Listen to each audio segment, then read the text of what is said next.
does everybody understand how it's going to work today?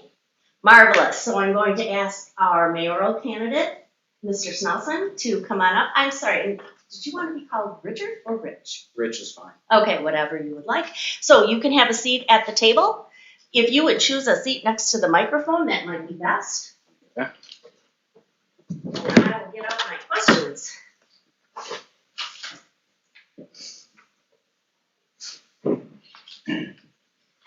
So our first question, and it'll be the first question for everyone this evening, is take a few minutes and tell us a little bit about yourself, why you decided to run for the position that you're running. So why did you decide to be a mayoral candidate? The reason I decided to become a mayor candidate was because I believe government should do what the people want, not tell the people what to do. Over the last 2 years, I was on the city council. I went door to door, talked to people, made phone calls, received lots of phone calls.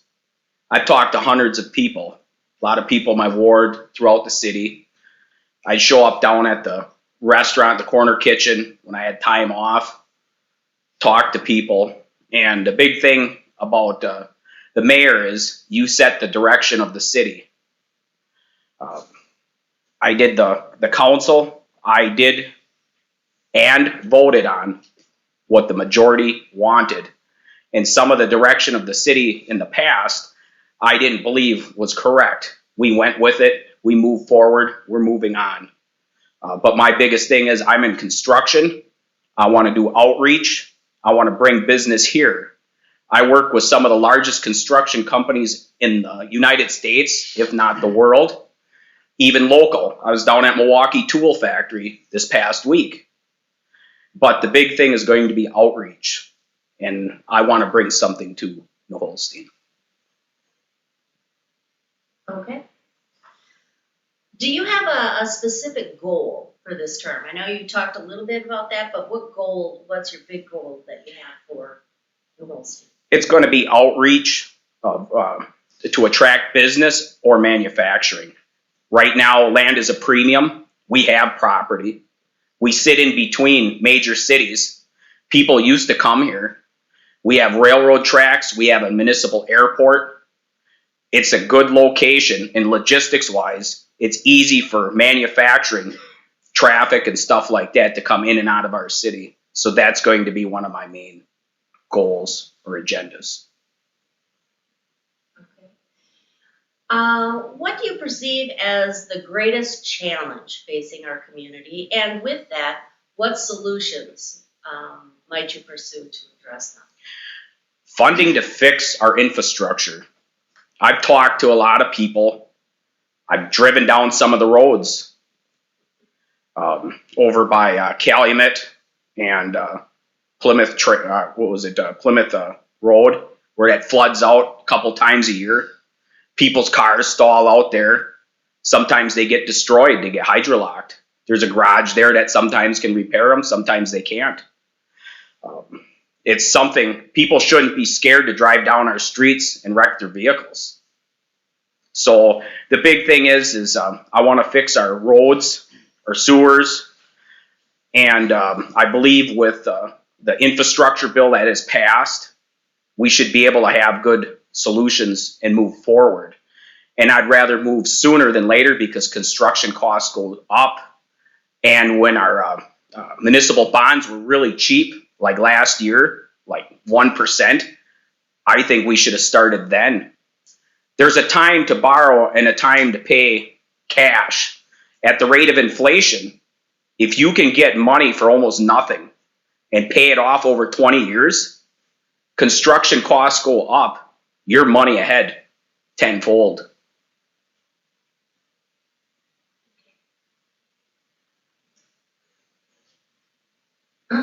So what do you perceive as what if someone came to you with a proposal to build a new piece of public infrastructure in our city, say a road like you talked about or a bridge, how would you evaluate whether or not the project was worth implementing? The biggest thing is you need to talk to our city workers. and find out what is the reoccurring cost. Say like when they got to go hydro back the sewer out down by Calumet every year, that's 48, 50 man hours a year you got to spend in man hours fixing and stuff like that. You want to concentrate on the problems that cost the city the most money, or citizens, or even the local businesses that get flooded out and get damaged because of that. I'd go around, talk to our public works people, and go and talk to citizens and hear what they have to say. Okay. So I just want to kind of clear this question. If someone in the community asked you, that's what you would do. What if someone outside of the community? I would talk it over with our public works to make sure that if that's the biggest problem we have in the area, to fix it. Okay. Because nobody knows better than the people that are here. Okay, and then the last question for you is, why did you decide to run for the office of mayor? And I realize that that's pretty much what the first question was, but were there other reasons? Ultimately, it's government's responsibility to do what the people want, not tell the people what to do. And bottom line is, I'm a worker like all you guys. I talk to you guys, and I listen. Especially when I went door to door. I know my audience. I know what they want. And the mayor steers the city. He sets the tone. If I'm mayor, I'm going to go outreach. My goal and my job is I'm going to do the very best I can do for you guys. I'm going to do my best. I'm an iron worker by trade. I've been at nuclear facilities, coal, fossil fuel, churches, banks. I built all sorts of things. But bottom line here is I want to bring the city in the right direction. And I've lived here pretty much my whole life. I graduated in '98, and I love New Holstein, and it's time to give back.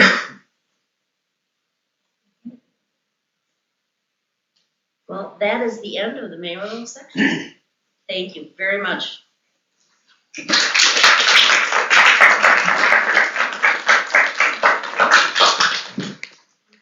Okay, so if I can ask the alder people to take a seat.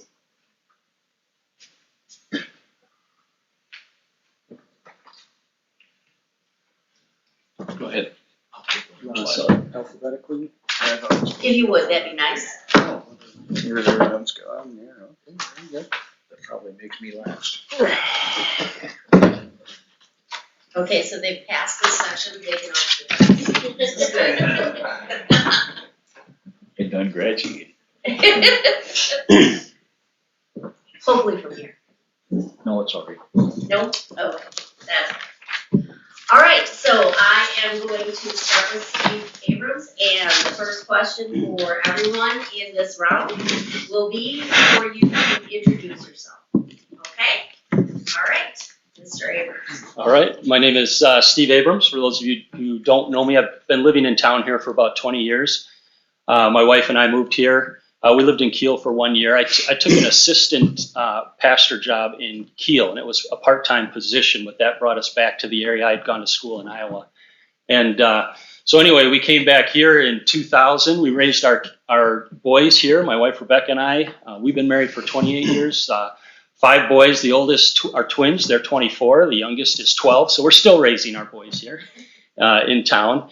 And so that's kind of what brought us into the area. But along with that assistant pastor, that was part-time, so I had several other jobs, and I think they helped contribute to what I could bring and use as an alderman, and if I'm elected. And I worked in a factory, worked for 7 years running a coating machine. I dabbled in taxidermy, some weird, strange, varied things. And then I worked at Muth Mirror Systems in Sheboygan, and I started out as a production scheduler. Then I was a buyer, and then I ended the last couple of years as a purchasing manager there. And so there I'm dealing a lot with, working with suppliers, working with cost downs, working a lot of finances and budgets, things like that. Then in 2019, the senior pastor at First Baptist Church in Kiel there, he wanted to switch to part-time and be semi-retired. And so we swapped roles, and I became the full-time pastor there. And then at that time, I resigned from Booth Mears, and that's what I'm currently doing. The other things I've served on a Camp Fairwood board of directors for several years, and then I served. I've got my warning card. Then I served. Currently serve on our state Baptist Association. It's called the WARBC. I serve on the Council of Six there, and I'm out of time. So it's as much as I can tell you in 2 minutes.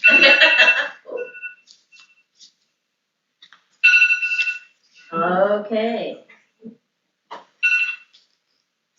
I love technology, especially with work. All right, so your first question is, why did you decide to run for office? All right. The main reason,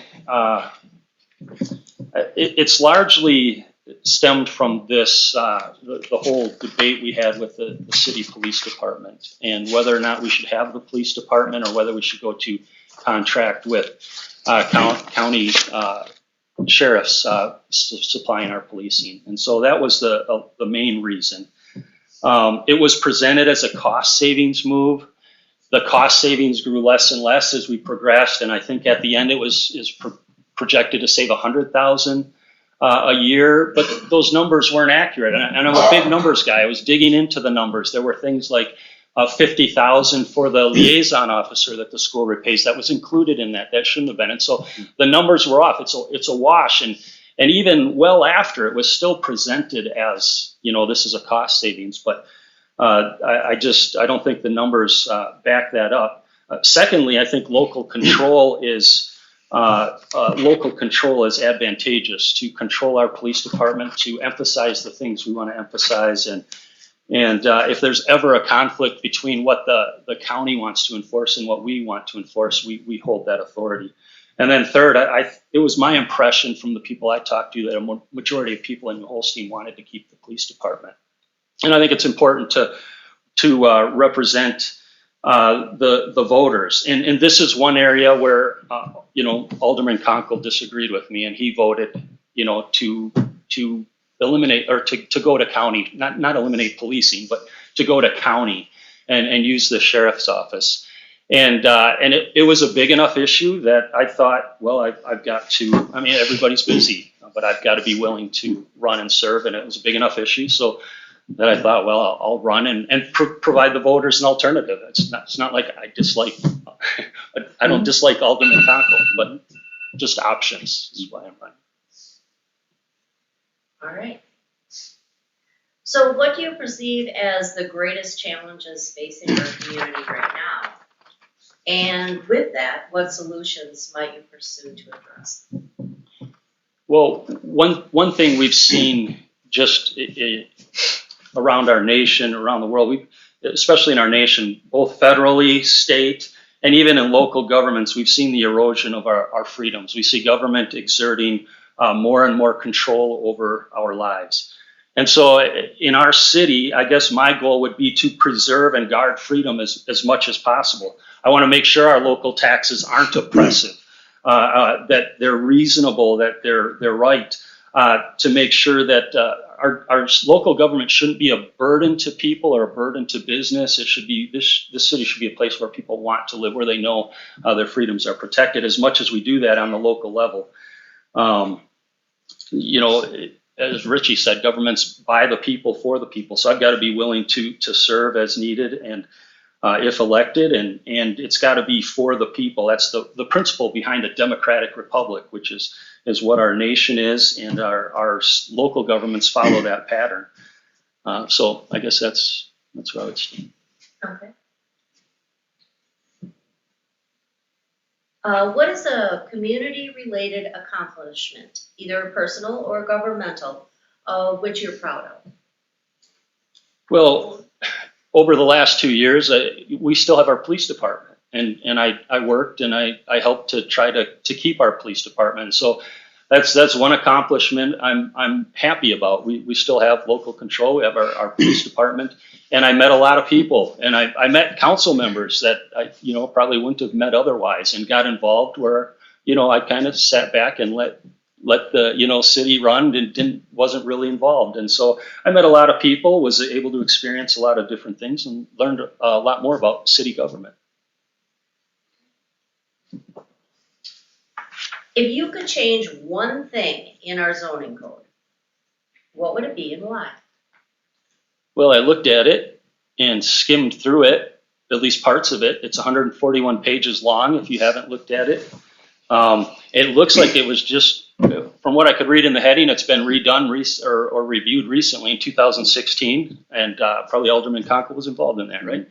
And so it seems like it's gone through, and the only thing I can say about the zoning code, I don't have a specific issue that somebody's talked to me about or somebody's expressed their concern, but the zoning code can't be so rigid that we can't accommodate exceptions when they're reasonable and appropriate. And I think there's steps in place to accommodate that, but we've just got to be careful that sometimes you can lock into something and there's no exceptions ever, and you've got to be reasonable, allow people to lay out their plans, see if that keeps the spirit of the code, and there's process to make exceptions for things like that.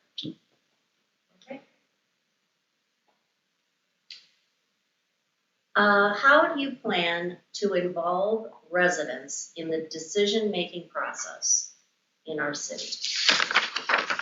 Well, one good way is to go door to door and just talk to people, or walk, take your walks in the evening and talk to the people, especially in my ward that I'm meeting, and just see what's bothering them. I'd like to talk to business owners, and do you feel like the city is on your side and trying to help you in your business, or where do you feel at odds with the city? And so just talking to people individually and consistently doing that while you're serving, not just, oh, I'm elected, now I don't have to talk to anybody, but to keep talking to people, just one-on-one. Okay. If you received a $1 million grant to use for the city any way that you wanted, what would you do with it and why? All right. First of all, I think the one main thing that's always expensive and it's always lacking because it's so expensive is road work. I mean, I automatically go to repairing roads and trying to get ahead on street projects and repairs. There's grants being offered. I know they've been mentioned. This bipartisan infrastructure law that we can apply for this year. There's all kinds of these types of grants, but staying ahead on roads and repair, and that is difficult. It's difficult in good years, and so that's what one of my focuses would be. Okay. And you're almost done. Your last question is, where are your favorite places to spend time in our city? We live, I'm not original in this. A lot of people mention and note that we have very nice parks here, and we live very close to Kiwanis Park, so we spend a lot of time there. Our kids run over there, we fish there, we use the Frisbee golf course all the time. We've used Civic Park for graduation parties before when our twins graduated, and then we've used the sledding hill, and so we've used all the parks, and they're beautiful and they're well taken care of, and I think it's a credit to our town. All right, thank you very much. All right, Mr. Conkle, you're up. Okay. Are you ready? I'm ready, I think. All right, good. So, just like everyone, I'd like you to start with, give us a 2-minute speech about yourself. Tell us some things about you. Okay, I'd like to reintroduce myself, Scott Conkle, Ward 5 alderperson since 2014. I grew up in the Holstein. I graduated from the Holstein. My parents retired from Tecumseh. I'm an Air Force veteran. I moved back to the city in 2009. My daughter graduated from the Holstein. I work for East Central Wisconsin Regional Planning Commission since 2001 as a senior planner, and I enjoy biking, hiking, bow hunting, gardening, and woodworking, and I can go on. Many hobbies. So, Okay, all right, thank you. All right. So please share with us, why did you decide to run for office? okay, I was inspired to serve my community in 2013 when I was asked to sit on the Comprehensive Development Authority, the CDA committee. In 2014, we held workshops for the Tecumseh redevelopment site, our redevelopment plan, and I was excited to see how engaged the community was in developing a shared vision and the positive community and the positive energy the community and community pride it generated. Fast forward to today, the site is moving forward with redevelopment. The buildings have been demolished primarily through secured grants, which is great. And the CDA committee is currently working on a developer on the design phase to include housing facilities. Okay. So now, what do you perceive as the greatest challenges facing our community, and what solutions might you pursue to address them? Okay. On this new normal of a stagnant or declining state revenues, we have to continue to learn to live within our means. The city does this by finding a balance between the funding sources for essential operations and expenditures. By having a fiscally strong government, the taxpayers benefit. The city strives to maintain a budget that balances operating revenues and operating expenditures over the long term. I feel the primary responsibility of an elected official is to guide the fiscal health and the development of our community. The city is a good steward of our tax dollars received through our thoughtful preparation of the annual budget. The city's budget is based on local priorities, policies, plans, and balancing community needs with available revenues.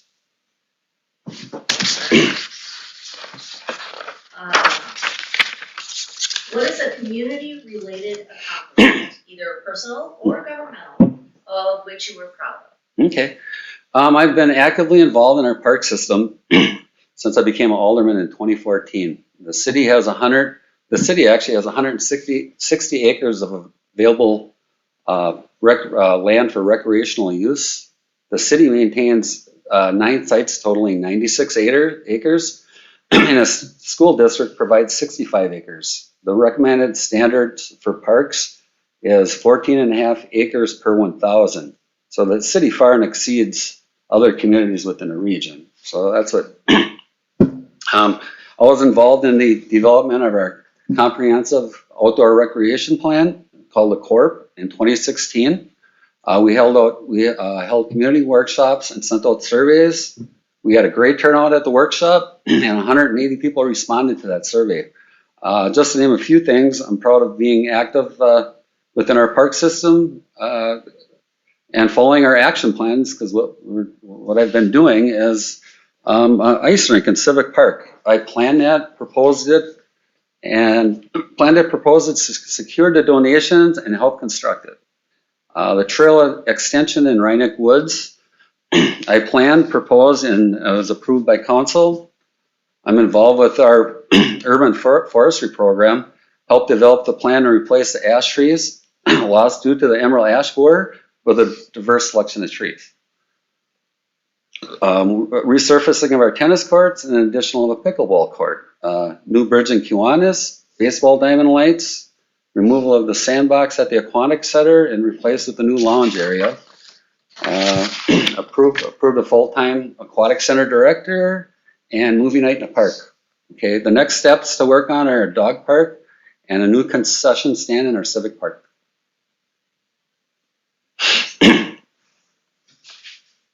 All right.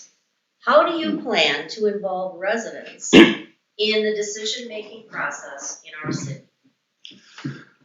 Well, we just approved an app that will be going online, and that app will be all things city, including the school district, where people like their apps, that they can get that information very quickly.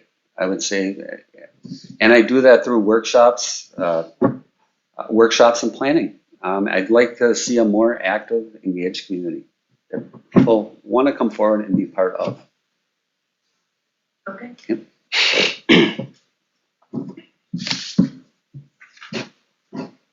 If you received a $1 million grant to use for the city, any way that you wanted, what would you do with it and why? Well, the first step would be listening to the experts in the field, the people who live, work, and play here. Something I envision would be revitalization of our old downtown district, taking back the public realm to create a beautiful, vibrant place where people can gather and to participate in the community, to create an environment that people gravitate to create a public space that attracts people, builds community by bringing people together and creates a local identity. To build a public space where the community can come together, build consensus,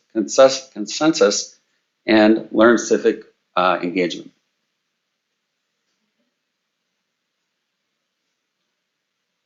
You're almost done. Okay. Just one more. All right. Where are your favorite places to spend time in our city?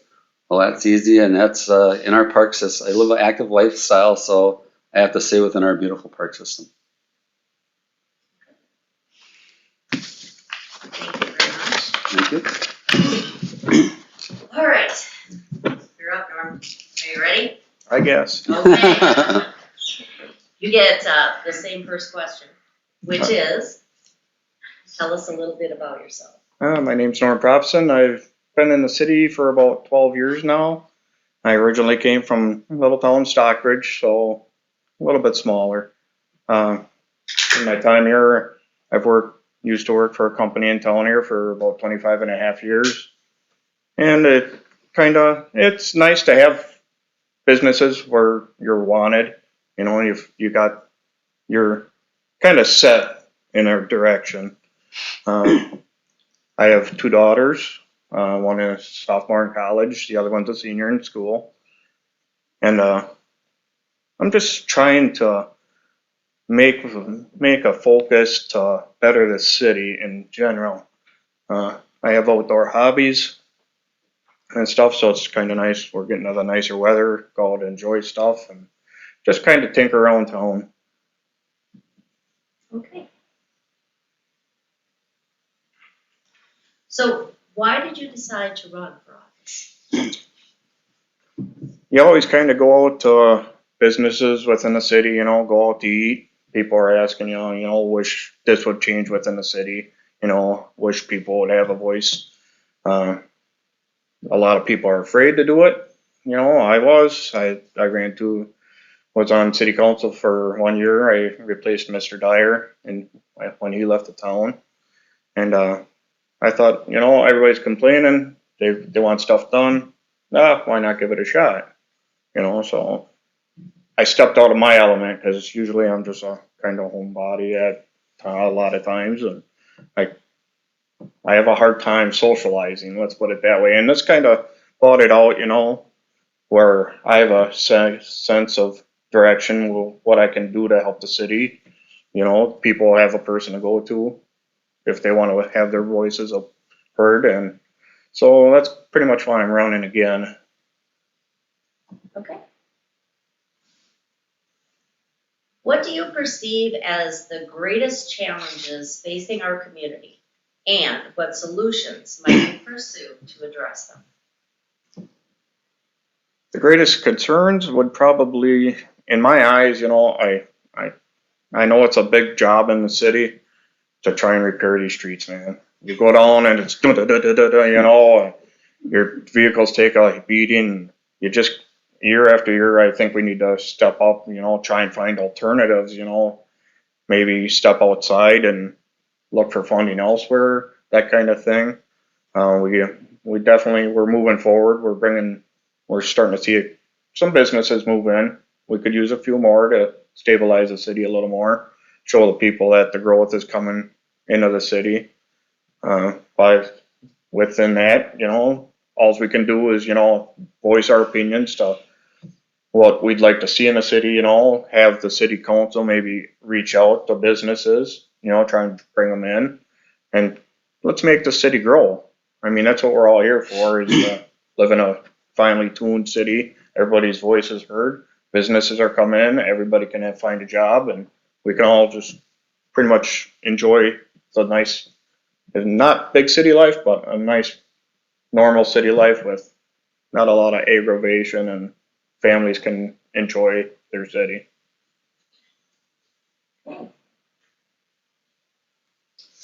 What is a community-related accomplishment, either personal or governmental, of which you are proud of? As I said, I was on city council a couple of years ago.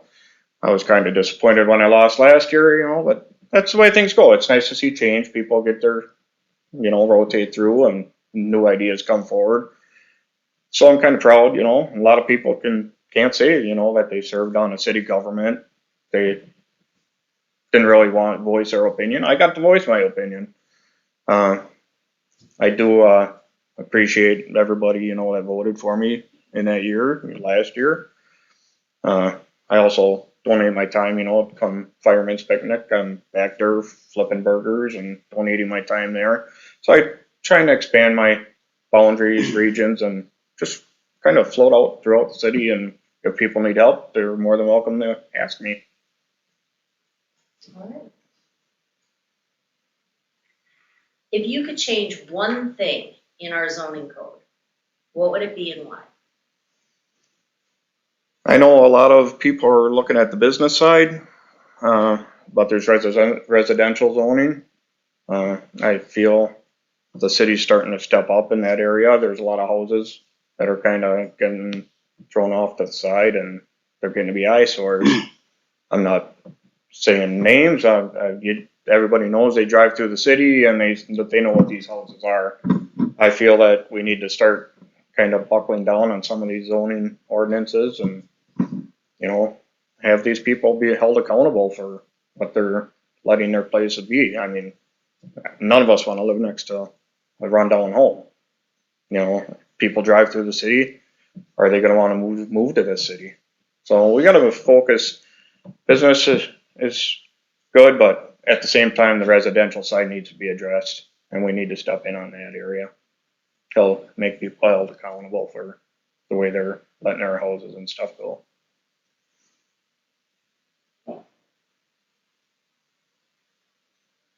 How do you plan to involve residents in the decision-making process in our city? Well, I wish I would have known what Mr. Conkle known, but there's only all you can do is go door to door, make sure your phone's open to people for their voices to be heard. Could there possibly be something where this people can voice, send emails to the city, a little Dropbox kind of thing, so people can voice their opinions a little more. I mean, I'm glad to hear the app's coming out, because a lot of people can use that as a fundamental to be heard and voice their opinions. But I think mostly it's just, being neighborly, get out, talk to the people. And, there's times where I've had people not in my ward come up to me and say they would like to see this, they would like to see that. And all you can do is address it, pass it on to the city council. And, you may be an alderman for one ward, but in general, you're kind of still the voice for all the aldermen in the whole city.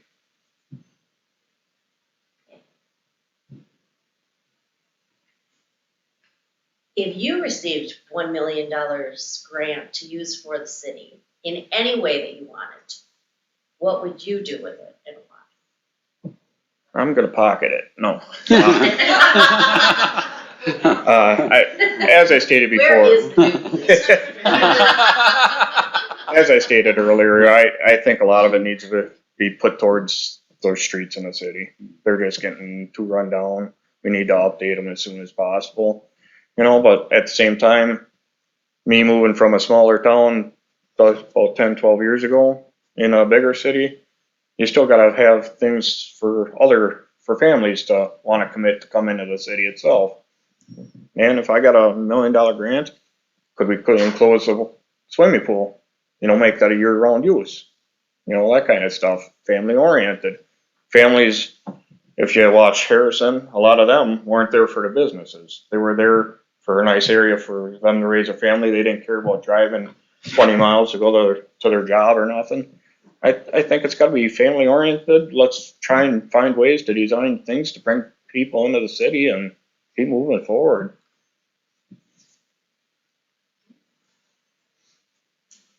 And your last question.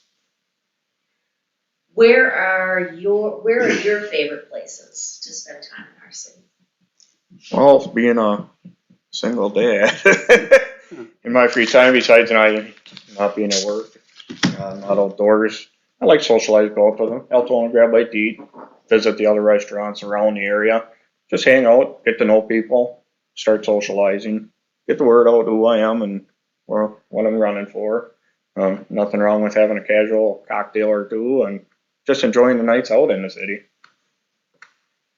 Okay. All right. Thank you very much. All right, are you ready, Bob? God, I hope so.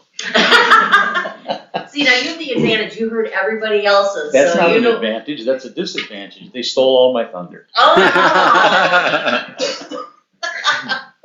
Well, we'll see. So, if you would start by telling us a little bit about yourself. Okay, my name is Bob Schermetzler, Robert Schermetzler. I know that's a mouthful, so I answer to Bob. Because I've had every bastardization of Schermetzler you can think of, so you can't offend me with that either.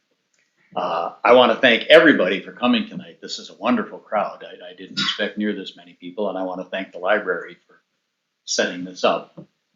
My wife and I and our granddaughter moved here in July of 2020. We came from the Berlin area where I had been in local government.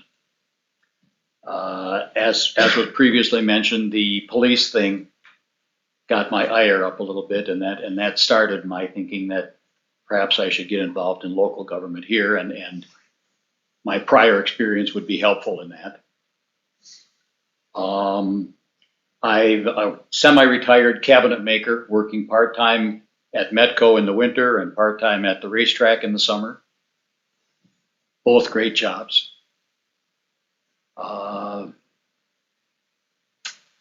Not much, I'm not that interesting a person to tell you too much about me, to be perfectly honest.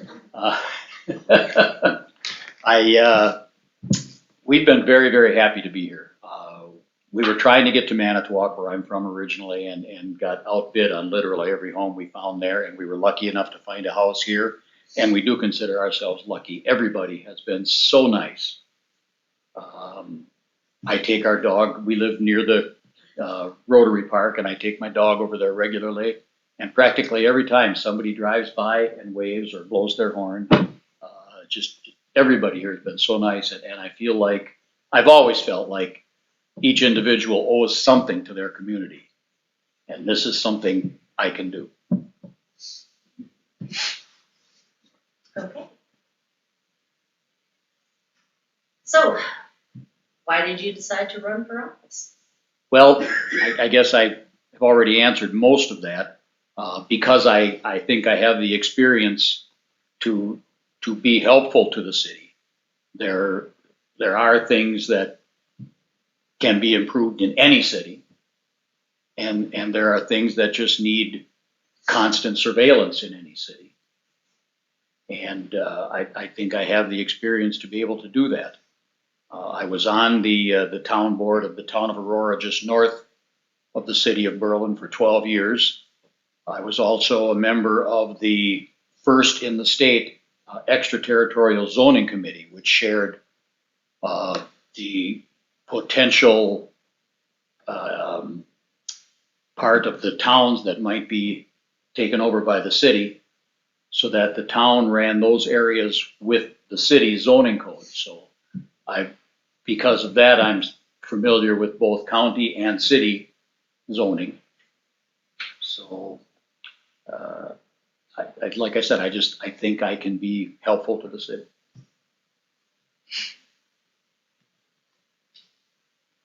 So, what do you perceive as the greatest challenge facing our community, and what solutions might you pursue to address them? Well, the greatest challenge, I think, is trying to rebuild a reasonable percentage of the prosperity that obviously was once in this city. Like I said, we live just up the hill from the old Tecumseh site, and it hurts me a little bit to see it laying there empty every time I take the dog out for a walk.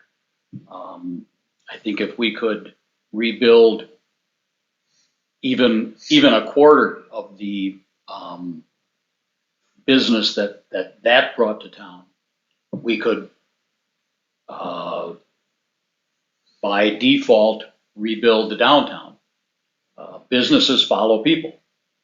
If you get, people move into the city, the businesses will follow. Solving that, I think, is probably the establishment of an active business and industrial development corporation.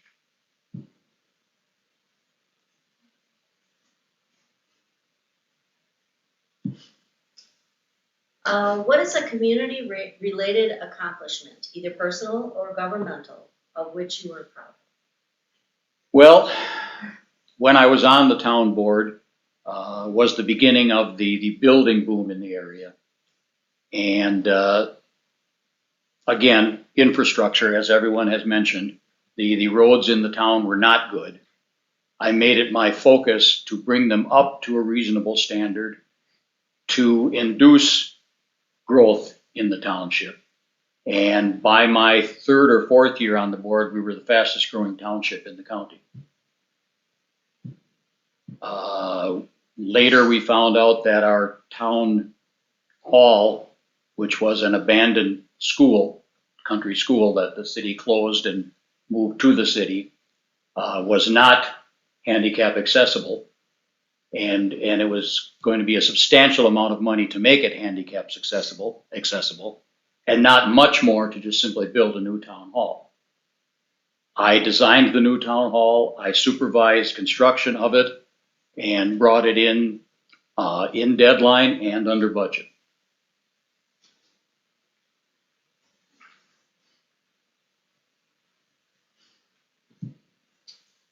What is one thing in our zoning code? If you could change one thing in our zoning code, what would it be and why? Well, again, having only been here less than 2 years and not having had to work with zoning on any particular thing, I don't think I can name a particular item. However, again, being familiar with county and city zoning, I know that there are always items that are outdated or inappropriate or not intently, but sometimes tilted towards one side. And those things need to be found and addressed. Okay.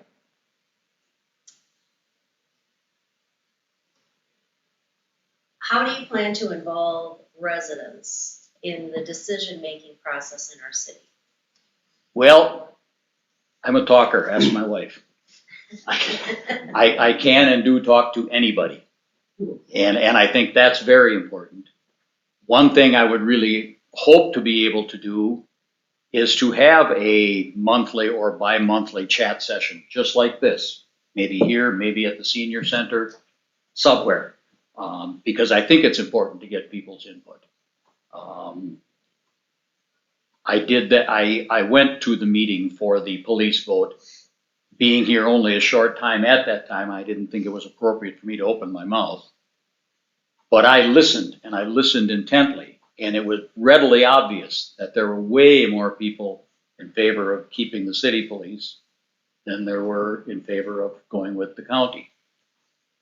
That's the kind of things that an alderperson should do, is listen to the people. It's our job to represent you, not to tell you what we want to do.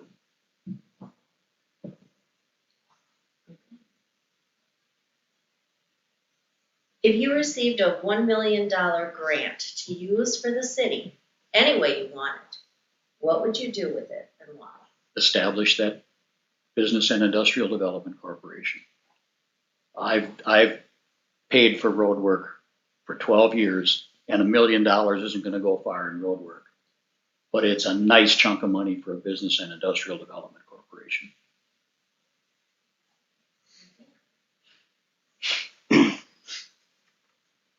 Last one. Okay. Where are your favorite places to spend time in our city? Well, the Rotary Park, because it's close. We like it there. Our grandchildren have a wonderful time sliding down the hill. They always come back though. I think that's a good one. And this is not a pitch. We just simply enjoy Country Kitchen. We love going down to Country Kitchen every chance we have. Corner kitchen. Corner Kitchen, I'm sorry. That shows you how much I love it. I don't even remember the name. Yeah, otherwise I'm pretty there. Our house needs a lot of work, so I'm at home most of the time, either working or I'm at home working on the house. All right. Well, thank you very much. And I'd like to thank all of you. This ends our city council portion of the town hall. And thank you very much.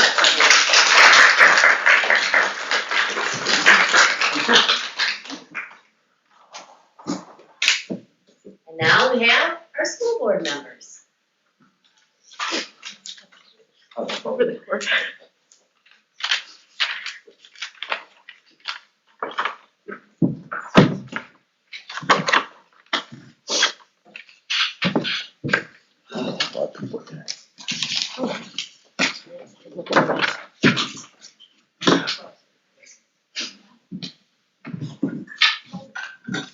Okay, Heidi, are you ready? Yes. All right.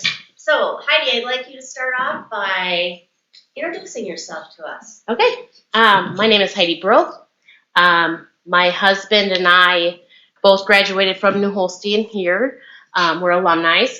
We have 2 children, Ashlyn and Kaylee, who also attend the high school here in town. So for a living, right after high school in '99, not trying to date myself or anything, I took interest in children and attended LTC for their early education program. So I have been in the field of early education now for over 20 years. For the past 10 and a half years now, I have owned my own business as a child care center, owning and co-owner of Inspired Dreams Learning Center in Chilton.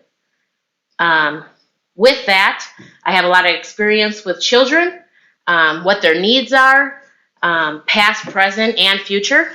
I am a member of WICA, which is Wisconsin Early Childhood Association, NACI, which is National Association for the Education of Young Children.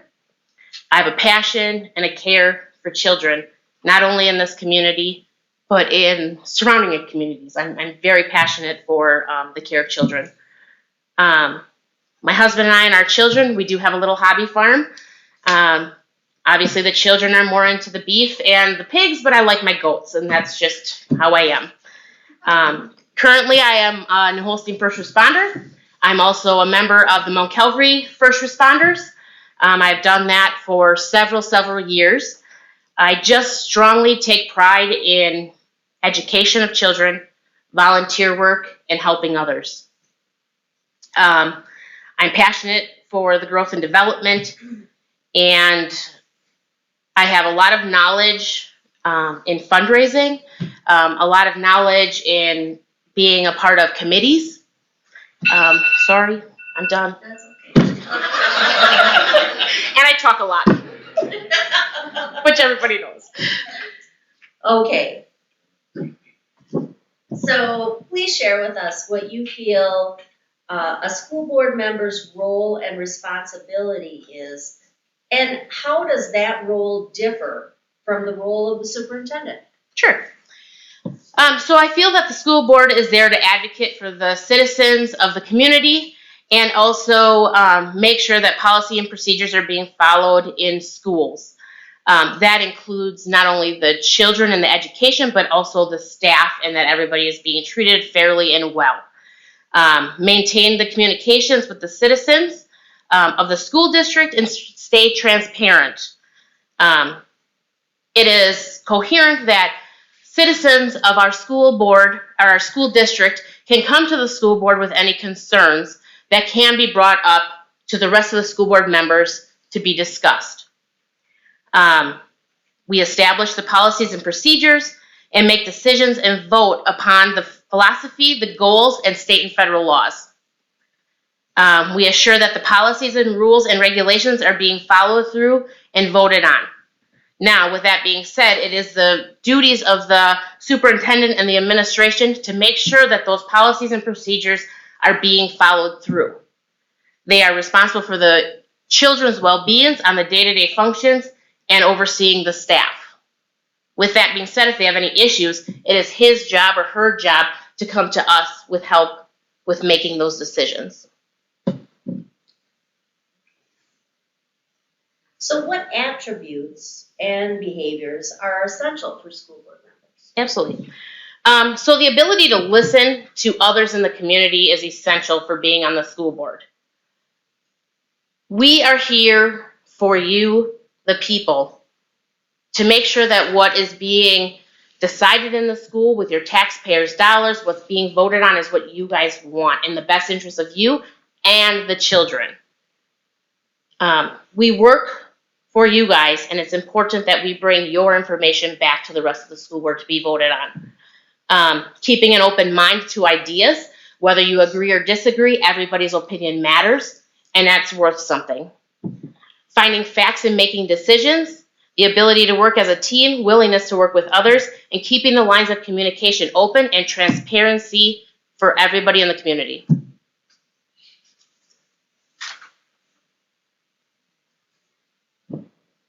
So what do you see as the major issues facing our school district? Absolutely.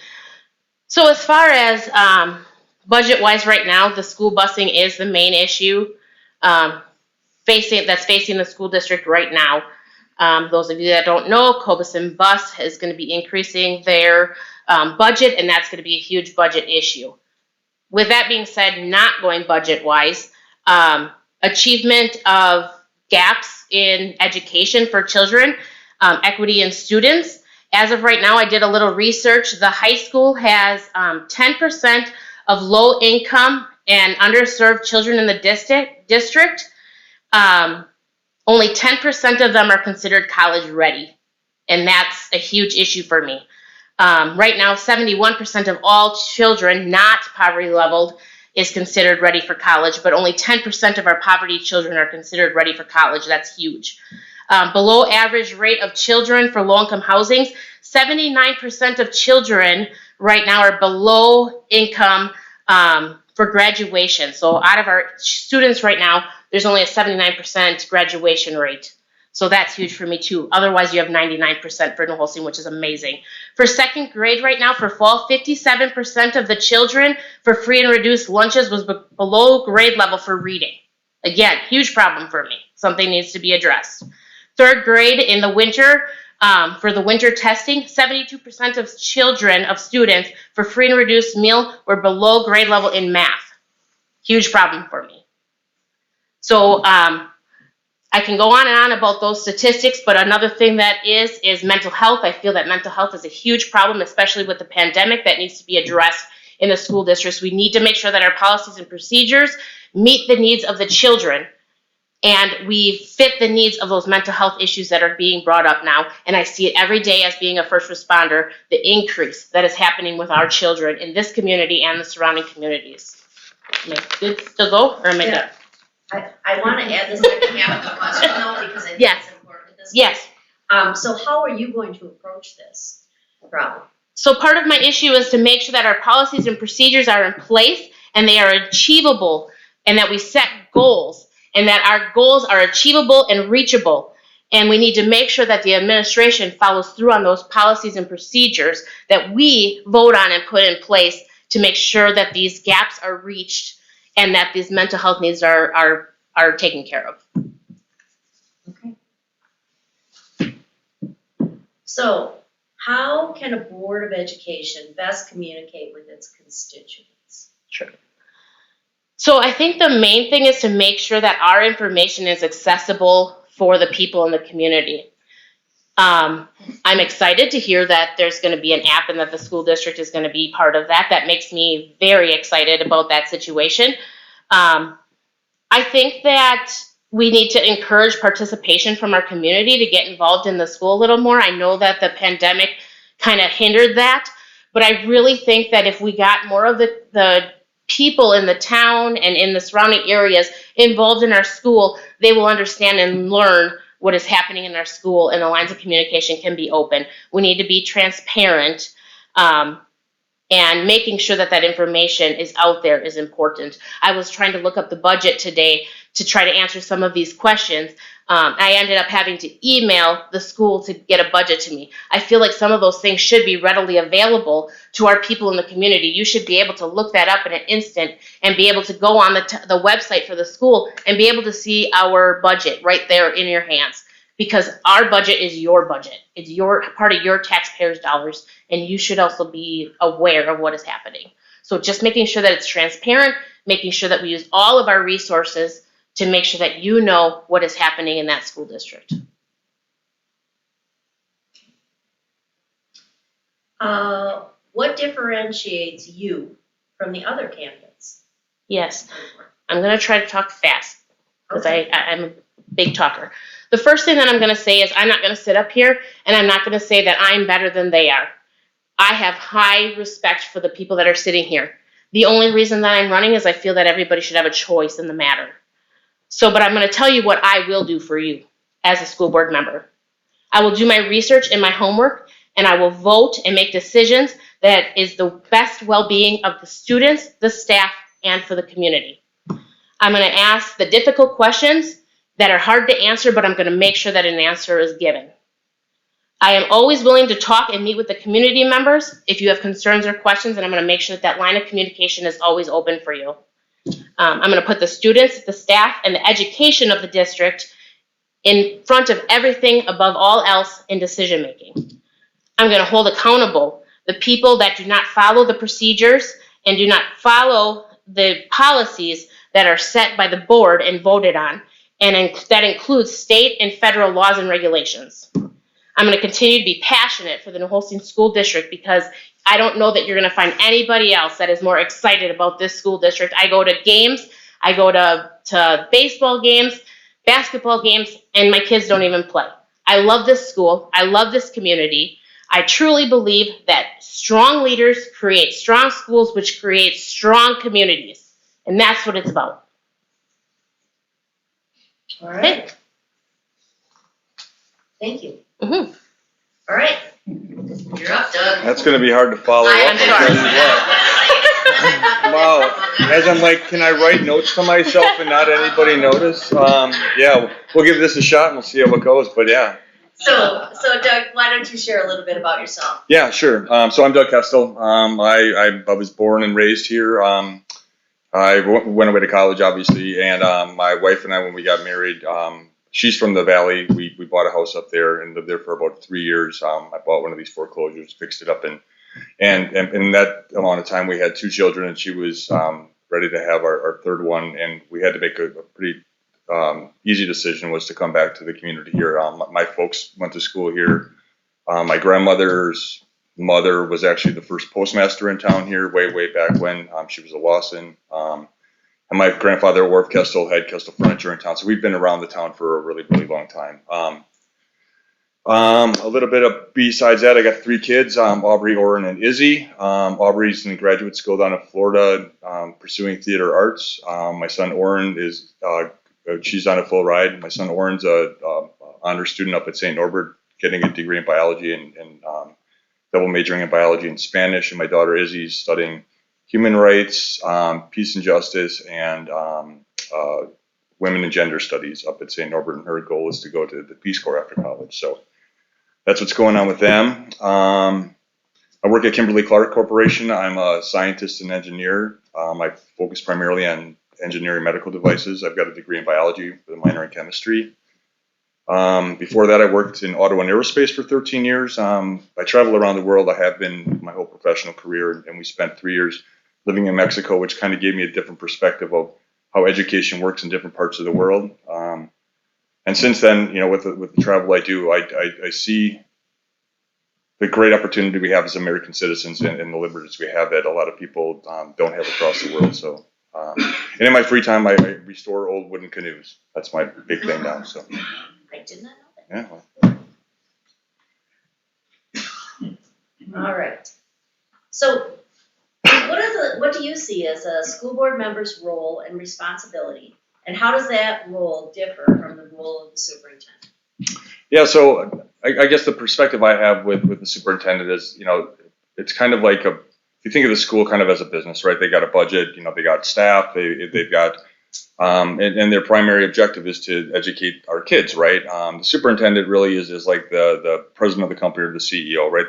They're more tactical and work on the day-to-day operating, working with the staff and other people within the structure of the school.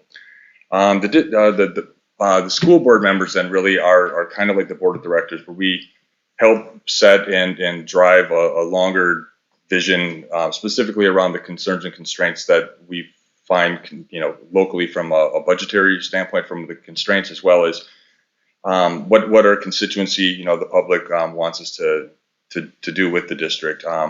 Unlike the city, where it's concise and small in the captive area, the district as a whole, as anybody knows who's ever driven around here, it's a big district, right? So you've got everybody from close to Fond du Lac to up towards Chilton and then down towards Elkhart Lake, and then bumps up against, I guess, right around County J there. So it's a lot of people. We talk about busing. There's long bus rides. There's all those kinds of things that are a big concern.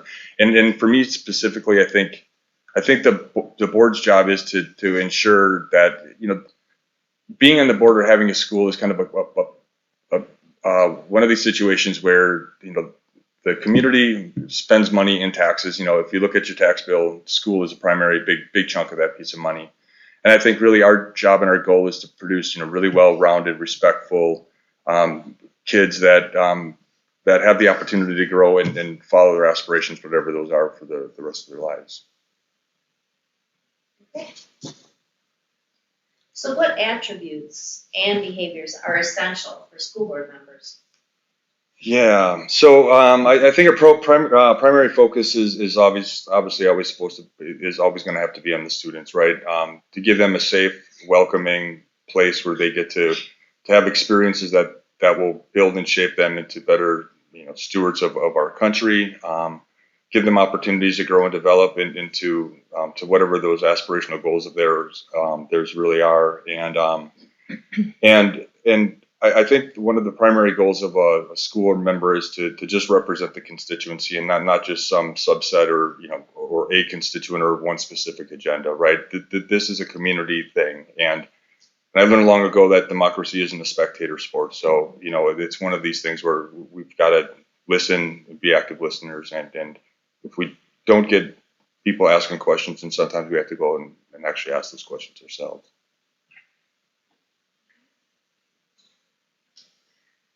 So what do you see as major issues facing the school district? And I will give you the second part of it right now.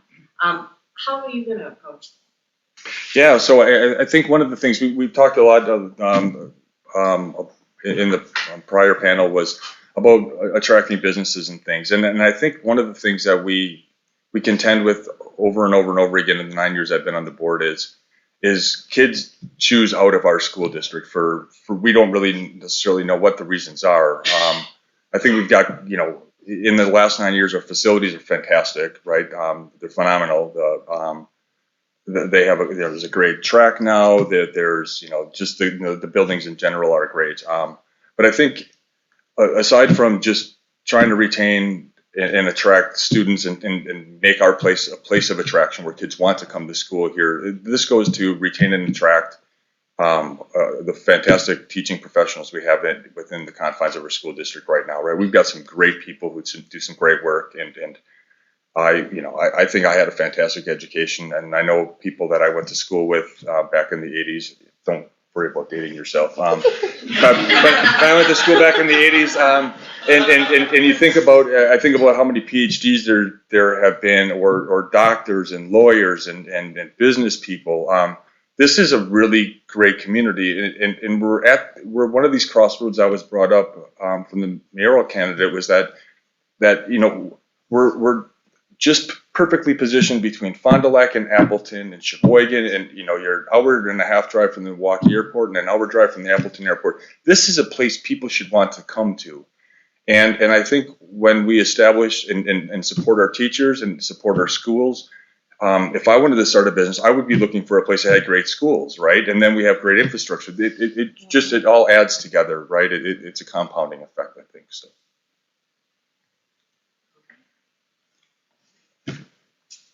How can a board of education best communicate with its constituents? Yeah, go to the hardware store on Saturday morning. No, really, and I think it's one of those things is you have to be approachable, and part of being approachable is being an active listener. And when people talk to you, we don't spend enough time in this world anymore just listening to people. We're always thinking about what we want to say next, and I think that it's really important to just really find opportunities to be able to be approached and talked to. My kids are out of school now, but when when my kids were in school, they were in every sport imaginable, and they were in plays and all these kinds of things. And half jokingly, people approach you and say, I know somebody on the school board. I wish this would happen. And it's a joke, but it's not, right? Because there are legitimate concerns, and sometimes that's just an easy way to break the ice. But if you just say, really, why does that concern you? That can really start something, and I think it's important. It's hard to say that there's one specific incident that I can say that's tangible that said, somebody talked to me and we did X, Y, and Z because of it. But I think of that track as one good example was, there was some people like, oh, I really wish we had a good track. Our kids can't even have track meets on our own track anymore. And that kind of started that whole idea of like, well, what if we did that? And what if we made it really good and we made it really great for the football team and we put in bleachers and, all these things can start to really snowball. And if you understand what the budgetary constraints are and you can build some civic pride, these things start to take a life of their own.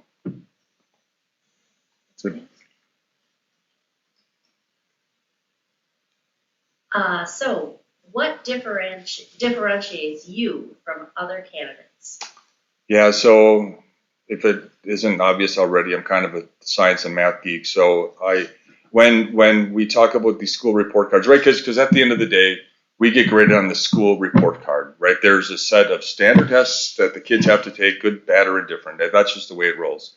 But when sometimes that data is presented, we just talk about things like averages and numbers like that, which without context don't really mean anything. And I use this analogy that, the average American male is 6 feet tall. Well, that could mean that men are between 5'11" and 6'1", or 5'10" and 6'2", right? You go to these extremes and all of a sudden it's you're 1 foot tall or 12 feet tall. Well, that's not really the thing, right? You got to look at what the math is really saying. So when we hear these numbers like, oh, only so many percent are age appropriate or ready for college, yes, but maybe not yes, right? So there's that to contest with.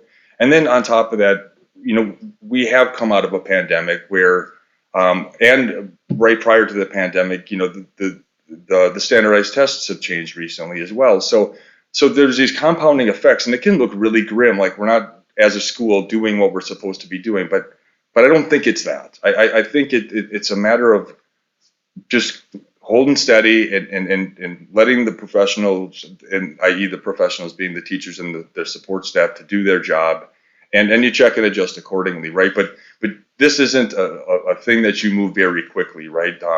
There's kids' minds and futures ahead of them, and you've got to be careful about what you do and what you're pushing, and everybody has the best intentions, right? But it can't be very reactionary. It has to have a longer term plan, I think.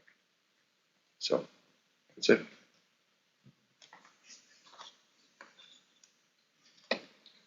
All right. Thank you, Doug. Welcome. All right, Leslie, Hi. are you ready? I was ready as You I'll are. be. So. You're ready. So, share a little bit about yourself with us. Well, I'm Leslie Stuckman. My family moved to Wisconsin about 25 years ago. Graduated from Kiel. Eventually moved to Holstein for a few years. had Connor, my 17-year-old, who's a New Holstein graduate next year. My husband and I ended up moving out to Marytown in 2013. Along came my 4-year-old Brody, who will be in 4K this fall. I work in a hospice, team coordinator in Heartland Hospice in Fond du Lac. I have chickens, so I like to think I'm a farmer, but I'm really not. And we're part of the Marytown Athletic Club. Brody will be starting T-ball, and Ty will be starting his first year as a head coach of the T-ball clan. So it's exciting. Yeah. All right. So, what do you view as a school board member's role and responsibility, and how does that differ from the superintendent's?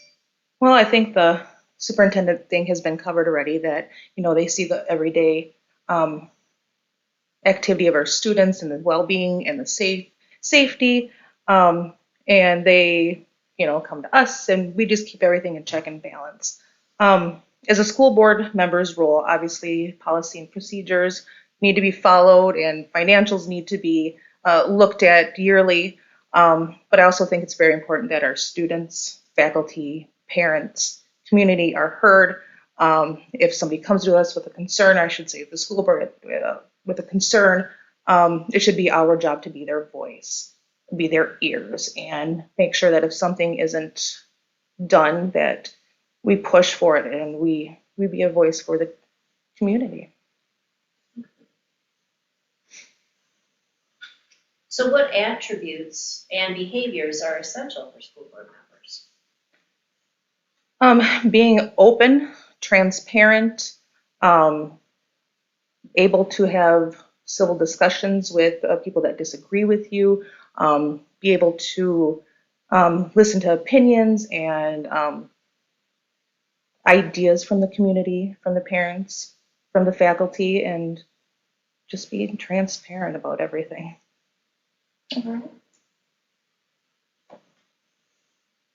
So what do you see as major issues facing our school district now, and how are you going to approach them? Again, I'm going to go back to the transparency with the whole budget that Heidi had to email to get it, because I went online and I looked for it and I couldn't find it. Another thing is the curriculum, I believe, is not out there that I could find. I know as a parent, I can see it on Skyward, and the teachers and the staff do an amazing job keeping up with it. But if somebody who is in the community that doesn't have a child and doesn't have Skyward aren't able to see what our children are being taught. So honestly, I don't know how, other than discuss it and figure out a solution for it. Okay. How can a Board of Education best communicate with their constituents? Absolutely. Just going out in the community, going to basketball games, football games. The app, I think, is going to be a great thing for everybody. I know Facebook is a huge thing. I know I follow the basketball teams on there, and social media. Okay. So what differentiates you from the other candidates? Not a lot. I mean, I don't know much about the two gentlemen sitting next to me. I mean, I've only met them a couple times. Heidi, I've known for a while. I am a great communicator. I know I'm an effective listener. I don't know if that makes me any different. I know that I'm willing to stand up for our students and our parents and the community if they have issues.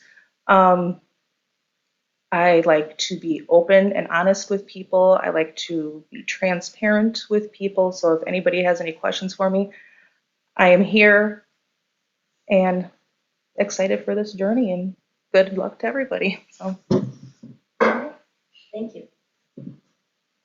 Okay, Don, are you ready? I suppose. All right, Don. Please take a few minutes and tell us about yourself. Okay, I'm Don Turba. I'm a lifelong resident of the district here. I'm self-employed, which is probably different than most everybody else here.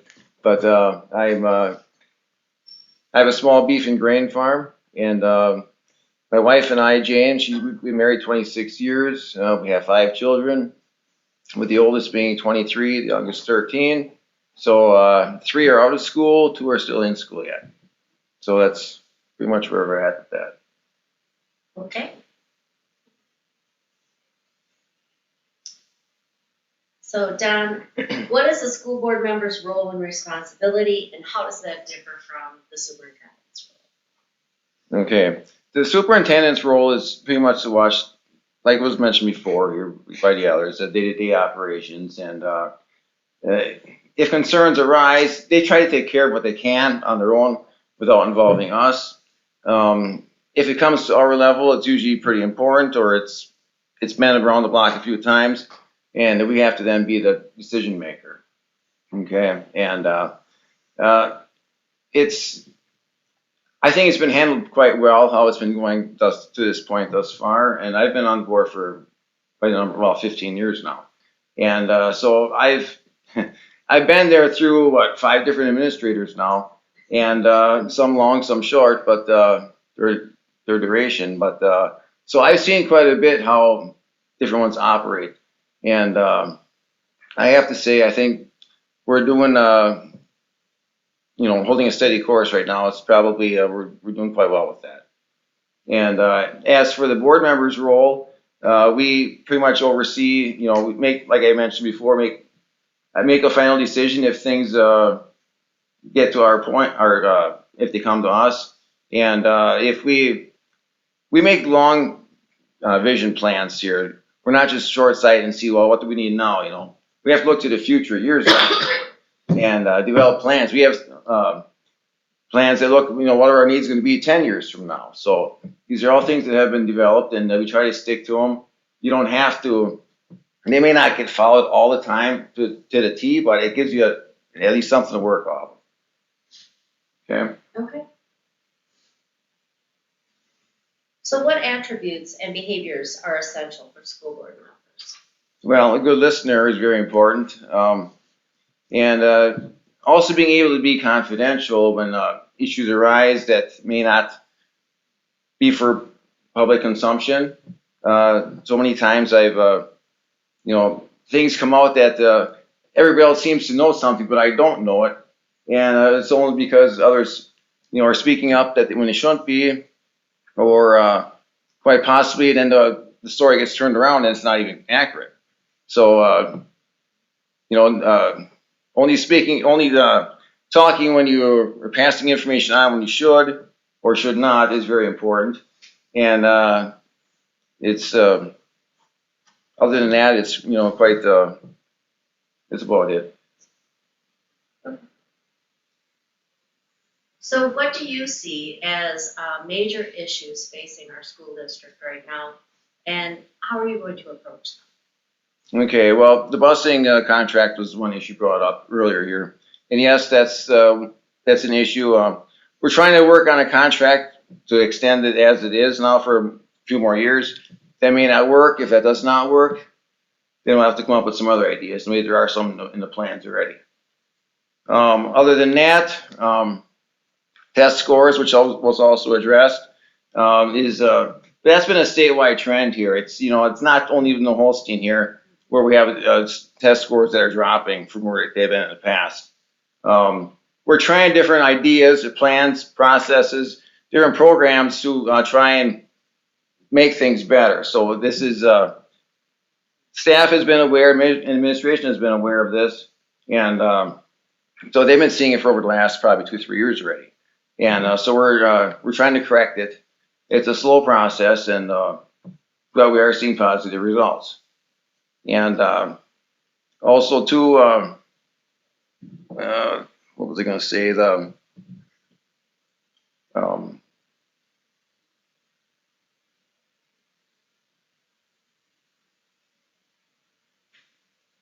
With the federal COVID dollars that we were given, like many places were given, they're going to be running out now. So we have to be able to make use of or plan for that and develop other ways to implement where this money is going to come from, or spend it wisely now so we don't have to plan to spend it in the future.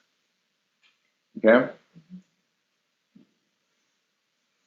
So how can a Board of Education best communicate with its constituents? Well, invite them in to come to meetings. I mean, we have our monthly meetings, which sometimes if it's a contested issue, yeah, there's a lot of people there. But most times, there's hardly anybody there. And our committee meetings, which we have every month, and they're always published when they are, nobody comes to those either. So if people want to see what's going on, you need to come to meetings. And otherwise, call somebody, school board, and talk to them. Your voice will always be heard. I mean, you may not like what some of the responses you get, but somebody will listen to you though.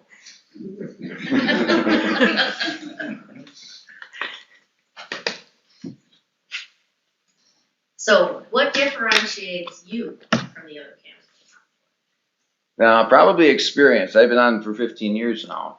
And so, I've seen what works, what doesn't work. And in fact, a year ago, we passed an $8 million referendum. And we did this, and taxes went down this last year. If you remember on your tax bills that you got back in December, your mill rate went down for the school portion of it did.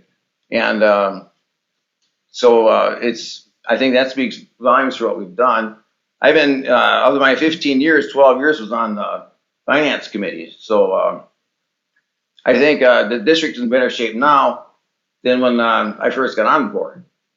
And which I think speaks volume for the work that's been done in the past and work that we're going to do in the future here. So other than that, being self-employed, I understand where, you have to make every dollar has to count that you spend. And so I am always watching expenses. I spend money where it needs to get spent. And at the same time, I'm not afraid to spend money if it's necessary. So that's pretty much it. All right. Well, I would like to thank all of you and the audience for being a wonderful audience and coming to the library's town board. It was actually a wonderful evening. Thank you very much. Thank Thank you. you.